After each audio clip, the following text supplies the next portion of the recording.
Hello students.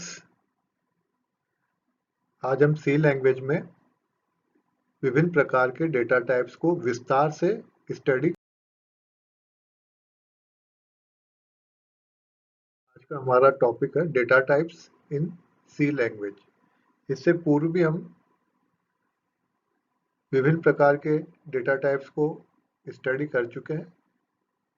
Integer, character और float data types हम पढ़ चुके हैं, लेकिन आज हम इनको थोड़ा विस्तार से स्टडी करेंगे।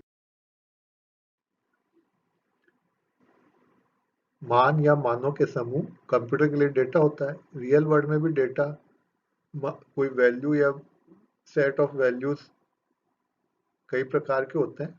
जैसे किसी व्यक्ति की उम्र को हम संख्या के रूप में दिखाते हैं, जबकि उस व्यक्ति के नाम को कैरेक्टर के समूह के रूप में परिभाषित करते हैं। अर्थात एज तो संख्या के रूप में होगी, जबकि उसका नाम कैरेक्टर्स के समूह में होगा। इसी कॉन्सेप्ट के आधार पर सी लैंग्वेज में भी विभिन्न प्रकार के डेटा को स्टोर करने के लिए विभिन्न प्रकार के डेटा टाइप्स के कीवर्ड को डेवलप किया गया है। यदि गौर किया जाए तो वास्तव में डेटा केवल दो ही तरह के होते हैं। या तो डेटा न्यूमेरिकल होगा, जिसमें केवल आंकिक मान होंगे अर्थात नंबर्स होंगे, और इनके साथ किसी न किसी प्रकार की कैलकुलेशन को परफॉर्म किया जा सकता है। या फिर दूसरा डेटा अल्फा न्यूमेरिकल, जो कि कैरेक्टर्स का समूह होता है, जिनके साथ किसी भी प्रकार की कोई कैलकुलेशन को परफॉर्म नहीं किया जा सकता। तो डेटा मूल रूप से तो दो ही तरह का हुआ है, एक तो न्यूमेरिकल और दूसरा अल्फा न्यूमेरिकल। न्यूमेरिकल पे हम कैलकुलेशन भी परफॉर्म कर सकते हैं, जबकि अल्फा न्यूमेरिकल जो कि कैरेक्टर्स का समूह है, उसके साथ किसी भी प्रकार की कोई कैलकुलेशन को परफॉर्म नहीं किया जा सकता है। सी लैंग्वेज में भी डेटा को स्टोर करने के लिए दो अलग तरह के डेटा टाइप्स में विभाजित किया गया है, जिन्हें प्राइमरी अर्थात स्टैंडर्ड डेटा टाइप और सेकेंडरी अर्थात एब्स्ट्रैक्ट और डिराइव्ड डेटा टाइप कहा जाता है। जैसे अभी मैंने बताया, बेसिकली मूल रूप से डेटा दो ही प्रकार के, एक न्यूमेरिकल और एक अल्फा न्यूमेरिकल। इसी तरह सी लैंग्वेज में भी डेटा को दो अलग अलग टाइप्स में विभाजित किया गया, एक प्राइमरी और एक सेकेंडरी। प्राइमरी को हम स्टैंडर्ड डेटा टाइप भी कहते हैं और सेकेंडरी को एब्स्ट्रैक्ट या डिराइव्ड डेटा टाइप भी कहते हैं। प्राइमरी अर्थात primitive data type standard data type होते हैं, जबकि डिराइव्ड या abstract data type primitive data type पर आधारित होते हैं। प्रिमिटिव डेटा टाइप तो स्टैंडर्ड डेटा टाइप होता है, जबकि जो हमारा सेकेंडरी अर्थात एब्स्ट्रैक्ट या डिराइव्ड डेटा टाइप है, वो प्राइमरी पर आधारित होता है। फिर जरूरत के अनुसार इन दोनों डेटा टाइप्स को भी कई और भागों में बांटा गया है, जिन्हें हम चित्र द्वारा समझ सकते हैं। जैसा कि स्क्रीन पर प्रदर्शित हो रहा है, सी डेटा टाइप, और इनको दो भागों में रखा है, फंडामेंटल डेटा टाइप और derived data type. Fundamental data type के अंतर्गत आते हैं कैरेक्टर, इंटीजर, फ्लोट, डबल और वॉइड डेटा टाइप्स। और डिराइव्ड डेटा टाइप्स के अंतर्गत आएंगे बिल्ट इन यानी बने बनाए डेटा टाइप और यूजर डिफाइंड डेटा टाइप अर्थात जो यूजर ने बनाए ऐसे डेटा टाइप। तो डिराइव्ड के दो प्रकार, बिल्ट इन और यूजर डिफाइंड। और बिल्ट इन के अंतर्गत आएंगे एरेज, फंक्शंस और पॉइंटर्स। फिर से बताऊं, बिल्ट इन के अंदर आएंगे एरे, फंक्शन, पॉइंटर अर्थात ये वो डेटा टाइप है जो यूजर ने नहीं बनाए। यूजर ने कौन से बनाए डेटा टाइप? स्ट्रक्चर और यूनियंस। ये दो डेटा टाइप यूजर डिफाइंड के अंतर्गत आते हैं। कौन कौन से? स्ट्रक्चर और यूनियंस।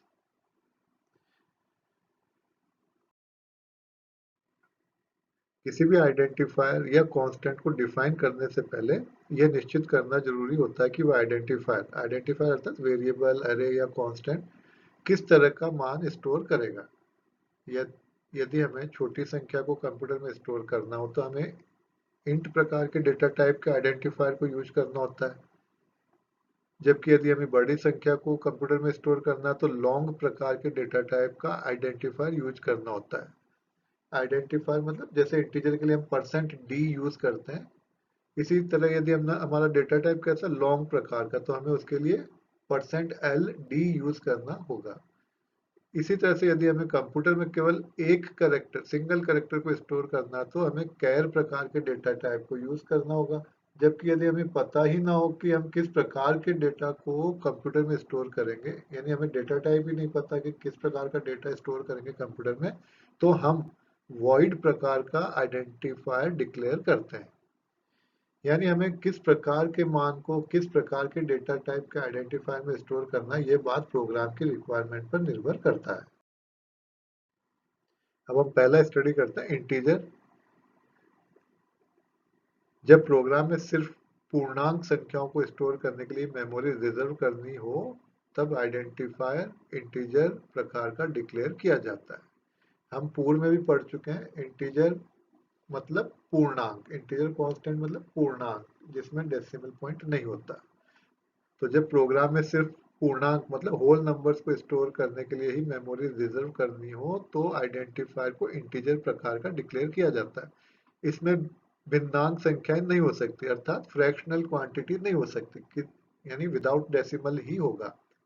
किसी वेरिएबल को इंटीजर प्रकार का डिक्लेयर करने के लिए आइडेंटिफायर के नाम के साथ इंट कीवर्ड का प्रयोग करके सी कंपाइलर को बताया जाता है कि वह आइडेंटिफायर केवल पूर्णांक संख्याओं को ही मेमोरी में स्टोर कर सकेगा। इंट प्रकार के आइडेंटिफायर में हम पॉजिटिव व नेगेटिव दोनों ही तरह के मान रख सकते हैं।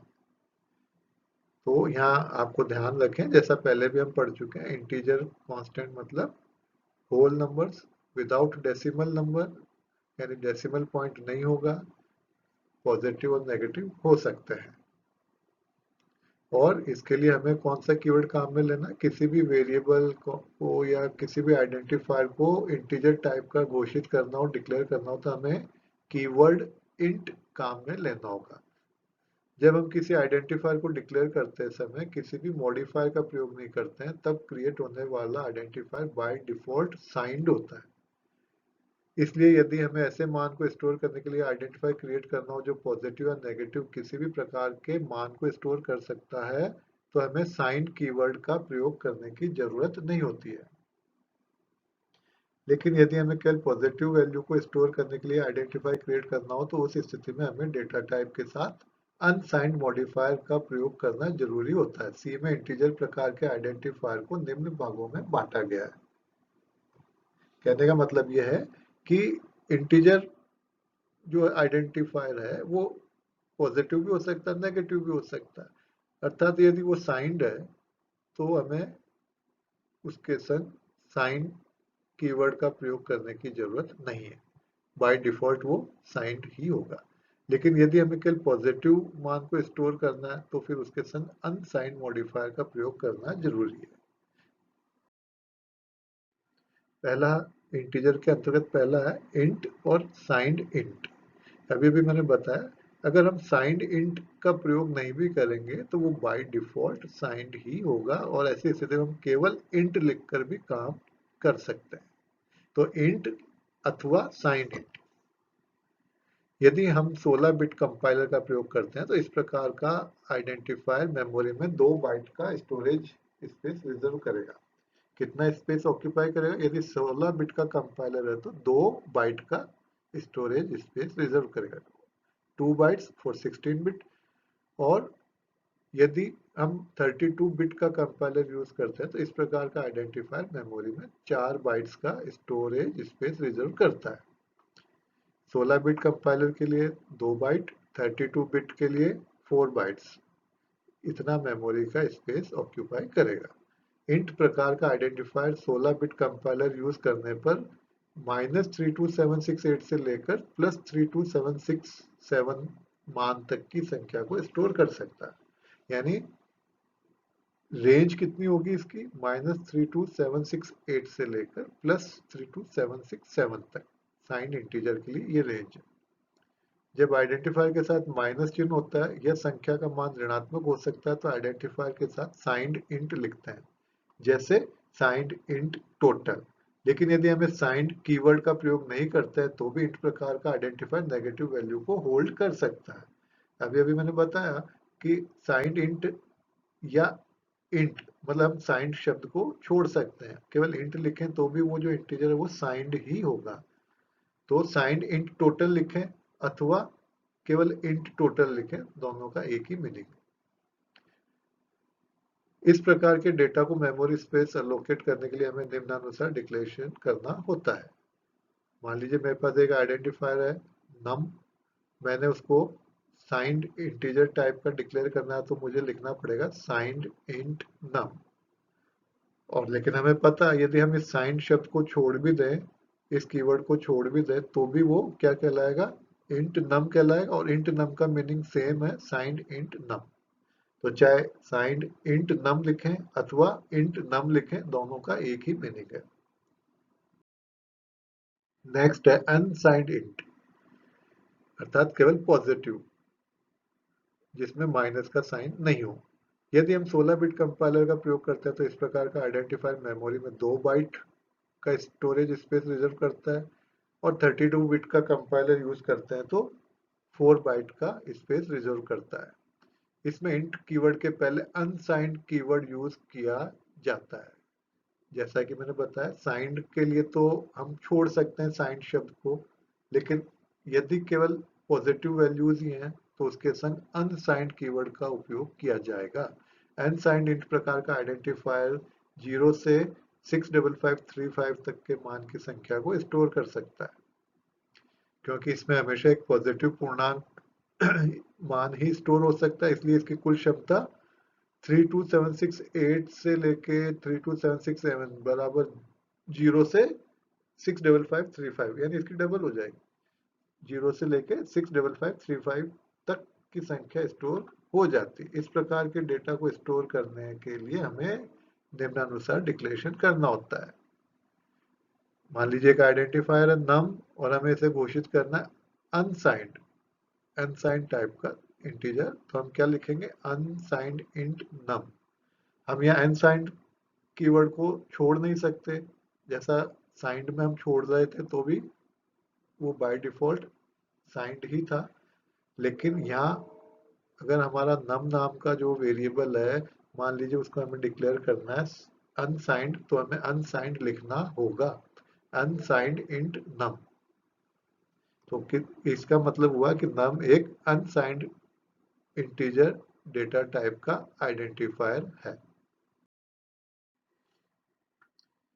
शॉर्ट और साइंड शॉर्ट इंट, जब हमें काफी छोटी संख्या को स्टोर करने के लिए मेमोरी रिजर्व करनी होती है और स्टोर की जाने वाली संख्या पूर्णांक ही होती है, तब आइडेंटिफायर के नाम के साथ शॉर्ट मॉडिफायर का प्रयोग करते हैं।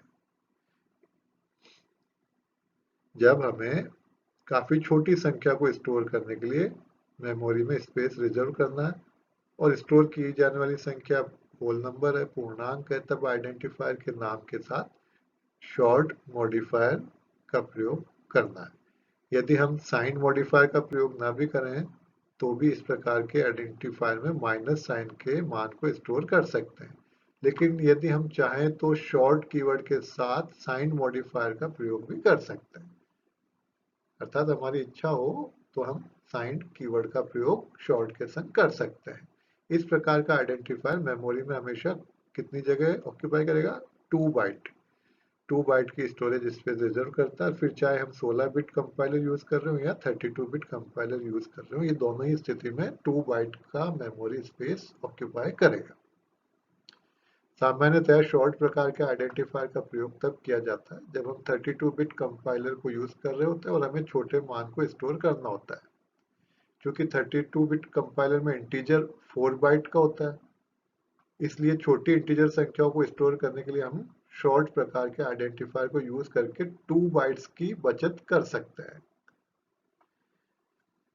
16 बिट कंपाइलर में हम चाहें इंट टाइप का आइडेंटिफायर डिक्लेयर करें या शॉर्ट टाइप का, दोनों ही मेमोरी में 2 बाइट का ही स्टोरेज स्पेस रिजर्व करते हैं। इस प्रकार के आइडेंटिफायर को हम निम्नानुसार डिक्लेयर कर सकते हैं। Signed short int num. Num एक आइडेंटिफायर है जिसको मैंने डिक्लेयर किया है किस तरह का, साइंड शॉर्ट इंट। अब मैंने अभी पूर्व में भी बताया, साइंड शब्द को, इस साइंड कीवर्ड को छोड़ सकते हैं तो भी वो सेम ही रहेगा मीनिंग। हम इसको शॉर्ट इंट नम लिखें तो भी इसका meaning signed short int num ही रहेगा। क्योंकि साइंड शब्द ऑप्शनल छोड़ा जा सकता है, तो भी इंटीजर जो है वो नेगेटिव साइन को स्वीकार कर लेगा।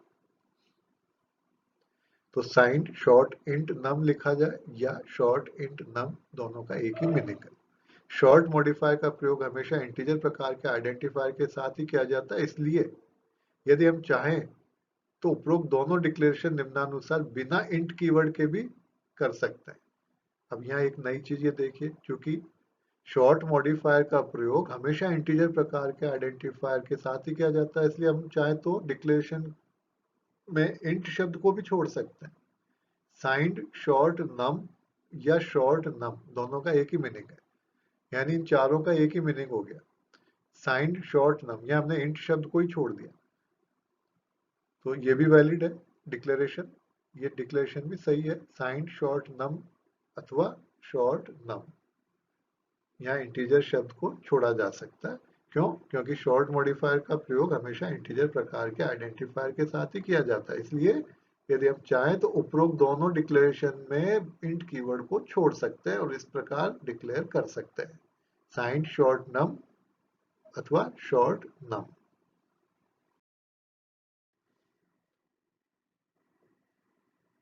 नेक्स्ट है अनसाइंड शॉर्ट इंट।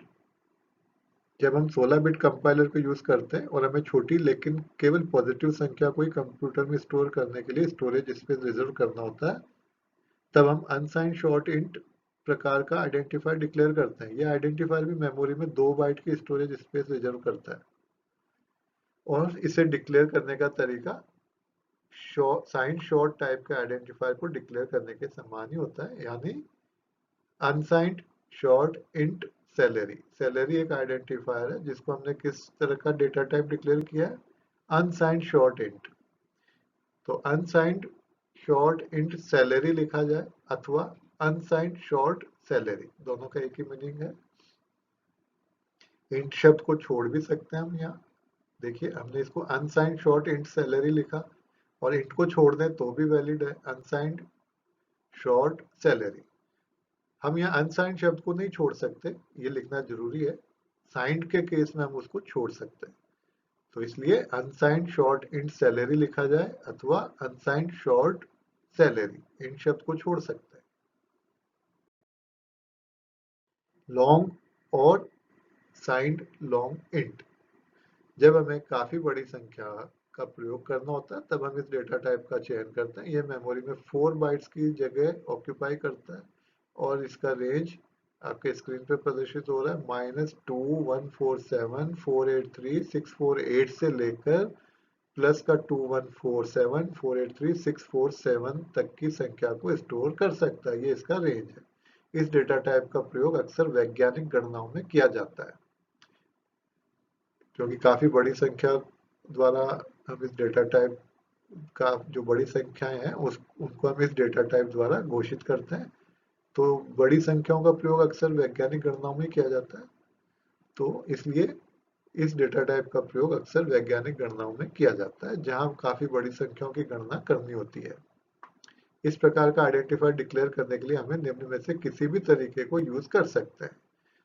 ये हमने स्क्रीन पे दिखाया है, मान लीजिए वेलोसिटी नाम से एक आइडेंटिफायर है, इसको मुझे डिक्लेयर करना है साइंड लॉन्ग इंट, तो हम इसको किस किस तरह डिक्लेयर कर सकते हैं, लॉन्ग वेलोसिटी अथवा लॉन्ग इंट वेलोसिटी अथवा साइंड लॉन्ग वेलोसिटी अथवा साइंड लॉन्ग इंट वेलोसिटी, इन सब का एक ही मीनिंग है और ये सब वैलिड डिक्लेरेशंस हैं।